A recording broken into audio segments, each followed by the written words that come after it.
Do you have goals and ambitions to achieve greater things in life, but after a full day of work, you look like this, you come back home and you have no energy to do anything? You just want to lay down on the couch, scroll some social media, order food, watch Netflix, message that promiscuous girl so she comes in and fucks you? That's degeneracy. And even if you have like um, this idea, this image in your mind that you'll actually put in more work, that you will start working on your goals hard, this time will never come, right? I had the same idea a couple of years ago in my mind that some third party force will act on me and suddenly my life will just somehow change. No, it actually never comes. Trust me. So you just have to take it in your hands.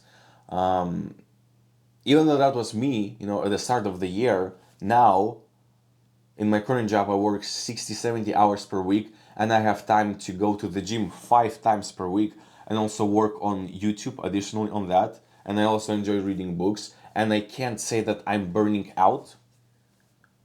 No, I still have some time to dedicate to my friends and to my family. So, look, by the end of this video, I want to like pass my knowledge to step by step, increase your baseline energy levels and like give you idea why it's that important. So you will have more energy to work on mentally demanding tasks. So I think it's applicable for students and for full-time employees who want to achieve greater things in their life, and for that you need to put in more work, right? For that you need more energy and motivation for it. That's the thing. Uh, Rich people will tell you that time is more important than money because you can't get time back, you can get money back, right? So they will trade that all the time. Of course, we all heard it. The thing is, we all have time, right? Your shift probably ends like 5, 6 p.m. So when you come back home, you still have another 4 hours, 4 hours, which is like a part-time job to dedicate for something, right? The problem is you have no energy, neither mental nor physical energy, to work on whatever you want. So the problem here, it's not time, it's energy. And the great thing with this is that you can regenerate your energy back. You can decide and manage what you spend your energy on and what not on. Because if you spend 1 hour watching Netflix versus if you spend 1 hour solving world hunger, which is an amazing goal, guess what? 1 hour will pass anyways, right? 1 hour will pass anyways. Versus, I don't know, like, if you spend 20 minutes meditating, you will get more energy versus spending 20 minutes scrolling social media. 20 minutes one here and there, but you'll get more energy, like mental energy, like actual mental capacity, meditating versus scrolling social media. So when I was in university, right, I wasn't really doing anything with this. I was kind of a retard, even though I had good grades. So I was getting home at 2 or 4 p.m., but had no energy, to study additional material. Now I have much more energy working full time and extra. So you really don't need crazy motivation. You don't need any crazy strong discipline because trust me, I was never known for that, right? I was never known for that. And you don't even need like high testosterone to always feel energetic. No, I have specific video where I discuss like difference between testosterone and dopamine and why testosterone is overrated in my opinion. You shouldn't really focus much on this. So the turning point for me, right, was simplifying my daily routine as much as possible, right? Long story short, it was 9 months ago. no, it was 7 months ago. Eight. It was 8 months ago when I started my current job, and I knew that I will have to work like 60, 70 hours per week. But at the same time, I was going to the gym 5 times per week, and I didn't want to scale back on it. I didn't want to decrease the amount of sessions I have in the gym, but I also wanted to work at that job. So I either had to sacrifice one of it, which I didn't want to do, or I had to like simplify my routine and say no to other things which I didn't even knew take away a lot of my time. So it means no to, like, it's this really saying no. No to meaningless activities. No to, like, what do I mean by that, right? Like, of course, like, no restaurants, no concerts, saying no to, like, stupid, like, baby shower events, no to, like, birthdays of your cousins who you have never seen in your life, no to, like, stupid family events. Like, you know what I'm talking about. Events which don't really bring you any pleasure, like corporate stuff. No, no, no, no with say no to friends which just draw your energy. Even sometimes saying no to your family. No, I'm not saying like don't ever visit them, don't ever call them. No, like, they're your parents, they raised you. You should be grateful for that. But I'm saying no. For example, for me, it's my grandparents and my cousins, which are kind of retarded. Like, no offense to them, but we are just not on the same way at all. We are just not on the same way, and it was difficult for me, right? I'm not gonna lie, but I just had to cut them out because it was doing me no good. No to dating life. Um, don't know if I should comment here. I made a video on this, why you shouldn't focus on dating when you are young. Basically, because when you're like 20 years old, you're at the lowest point you will be for the next like 30 years, 25 at least. You are the least attractive, you're the weakest, you are the poorest, you have the least to offer for women, and you want to go for the dating life. You look, if you're a 20 years old man, you probably want to date like 20, 19-year-old girl. 20-year-old girl is getting 20 DMs from guys who are like 30 years old now. That's the reality we live in. When you're a 20-year-old man, you are still studying in university, you look like you haven't hit puberty, you're weak as fuck, you're dumb, you don't know how to handle social situation, and you're hitting on a girl who's 20 years old, who already has her own OnlyFans and makes $30,000 per month, and she gets DMs from guys who are 30 year old driving on Porsches and have their own house. That's who you are competing against. That's the truth. That is the truth. So why would you play a game when you have like absolutely no advantage? Of course, you can go on dates here and there, but trust me, it just takes away so much energy trying to like structure everything, and just not fun, right? At least not for me, not fun. And be very self-aware of your time. Don't give it for people who don't deserve it.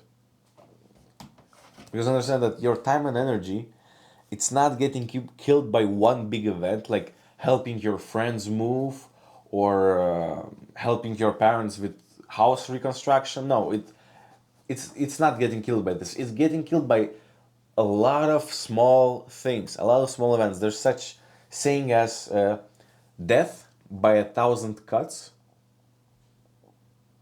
So one cut, like a paper cut, right? Like a small paper cut on your arm, is by far not going to kill you. But if you get 1,000 of these, maybe you will get killed. I don't know. So just simplify your routine as much as possible. I had to simplify my morning routine, so 20 minutes after I wake up, I can already leave the house and drive to work. And that's what I was doing. So you have to be really, really fast here. You just wake up, put in your clothes, drink one glass of water, get your backpack, and leave.